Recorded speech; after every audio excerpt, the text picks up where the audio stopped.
Uh, I guess I can say this.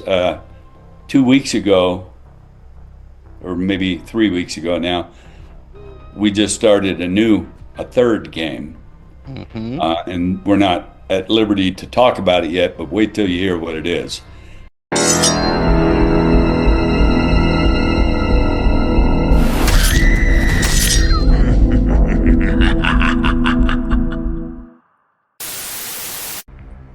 Oh, baby, we have a lot to talk about here.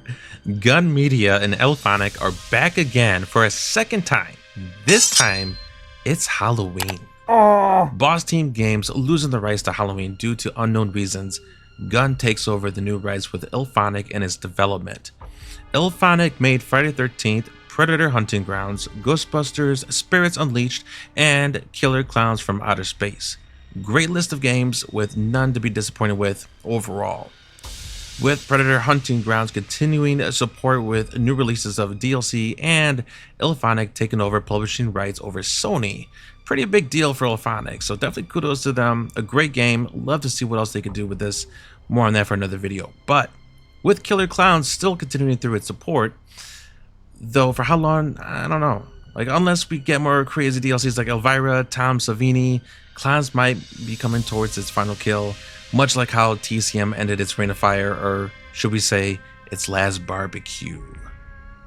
With titles mentioned and IllFonic's record, here's what we know about Halloween the game. The news broke out from our good friends over at Slasher Radio. If you haven't yet, definitely check them out. They're great content, great people. Like I said, good friends of ours, so please do check them out. The search of this leak, I can say, is 90% credible. Why it's not 100% is because, well, the other 10% hasn't been officially confirmed yet, so take that as is with what I just said there. The leak is out. A lot of us have been talking about it since. Some still wondering if it's true or if it could be something else. I can tell you with what's already been said to me, it's Halloween. Let's take a couple steps back real quick. Something to point out here, after the lawsuit with Friday 13th, Gun had to stop everything with the game and focus on the next big project. That big project, as we know of, was TCM. Now here's something interesting that was said from Wes. And that's when the first thought of apprehension about working with Texas Chainsaw was actually the motivation as to why we should do it, because it was the harder choice. Because I said no to probably 10 other films that came to us, because the success of Friday was so undeniable that Hollywood kind of came calling and saying, do you want any of our films? And nothing quite seemed to fit. Everything kind of felt like, well, that's kind of going to be the same thing, and that was the one that we saw as like, okay, this is the way we can push this genre forward and be innovative and not just be, let's just rinse and repeat. Because trying to have 3 killers on the screen at one time, that was hard, very hard to do for balance. So of those 10 other licenses that Wes could have grabbed for the next game, oddly enough, none of them was Halloween at the time, until now. So with that said, let's now talk about some of the gameplay details. All we know so far is that it's Gun Media and IllFonic back again. Kane Hodder has a big role in this once again, doing motion capture. Gun has been on this since the departure of TCM that we know of, could be even earlier. Now, what's that got to say about Boss Team Games and the progress made so far? IllFonic was not involved with the game at the time, or were they? Boss Team Games and Compass International Pictures were all the publishers. Now, Compass International Pictures obviously still are the publishers, as they are the key involvement with any Halloween. Also, with John Carpenter still being involved in this project specifically. So who was actually developing the game? Boss Team Games? Further Font was also tied to this project, which we know nothing of, unfortunately, so they could have been the developers, or has it been IllFonic? Boss Team Games published Evil Dead the game, while Saber Interactive were the developers, so with this Halloween project, it could have been this team Further Front, and when Gun took the opportunity, so did IllFonic. Or maybe IllFonic has been developing this, and when Boss Team lost the rights, Gun jumped on board to work together again with IllFonic.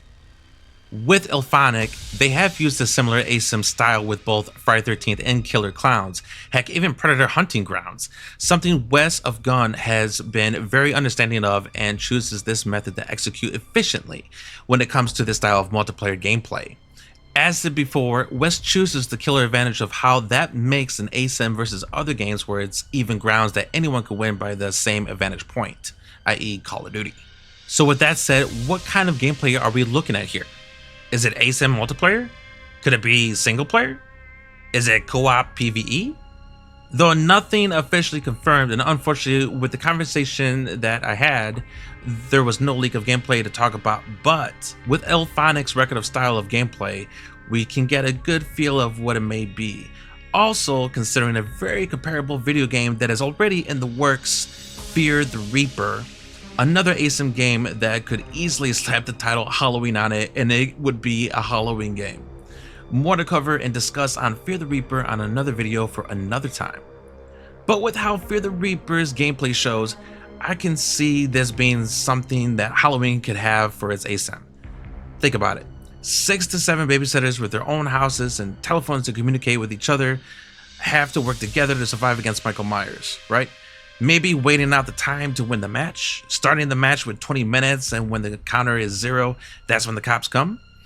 Could even have it where you have to do certain tasks, and if you get those tasks done, you shave off a couple minutes from that time. Maybe if one of the sitters dies, one will randomly be chosen as Dr. Loomis, just like Friday 13th. I mean, hey, it worked then, it could work again, right? Cool concept still. That's something I can see work very well with Halloween if it's another ASIM. I honestly can't vision anything much different than how I described it, so who knows? We'll have to wait and see what they do with it. Let me know what your thoughts are on that as well. I would love to hear your ideas. With all that said, are you excited for another ASIM game? With it now being Halloween, would you give Gun another chance? I've seen so many comments and posts about how they blame Gun for dropping the ball and giving up on both Friday 13th and TCM, but did they really? Just after barely even I don't think we were quite a year old, the entire IP went to court. So that, by order of judge, we had to stop putting anything into the game. We weren't brought to court. We weren't in any kind of affidavits or any kind of legal documents. We were just told, hey, nothing else that's related to Friday 13th can continue. You have to stop until there's a ruling, like to find out who owns what. And that's kind of a bit of a downer whenever you've got a successful multiplayer game and you need to be building and putting stuff into the game, to then be told to stop. We were already setting on a lot of content that wasn't quite finished yet, but we'd already invested to build it, and that had to be shelved, and that was hard. But it was the most difficult thing is trying to explain that to the millions and millions of people who are playing the game. Of Texas Chainsaw. And we spent a year putting as much content as we could into the game because we only had the rights to the first movie, and so there's sort of a limitation to how far you can go creatively with that before it also starts to feel like you're doing the same thing. Yep. So we wanted to keep everyone in there feeling unique and different and interesting. So we took that out as far as we could, and then we said, okay, creatively, this is the vision we have for this game, and now we're moving on to the next adventure. With Wes being a smart businessman, I can understand why we would, let's say, finish TCM as a whole, with 2 developers taking over and time and management. That's so much invested with money put into it that at this rate, if they were to continue, they would be losing money. And with having only the first movie license to work with, what else can you possibly do but to continue with the game with no further content to create? Honestly, maybe throw in some single player challenges like Friday 13th game, that might have worked. But I mean, that's about it. Now I really wish they would have done that. Damn. But it's a bummer for sure, right? I know it sucks, but the TCM titles have some really tricky licenses that we cannot understand unless we were in that field of work, in that business to understand, And with Friday 13th, a lawsuit is a lawsuit, right? So they had to stop the game. Thank Victor Miller for that one too. Now 85 years old, decided he wanted more than what he got 40 years ago. Ugh, this guy. Let me know what y'all think of this. Would love to hear your feedback. Please leave a like, comment, and subscribe. It helps the channel out greatly as we are new and trying to grow within the horror community. Until next time, this is the Slasher Report.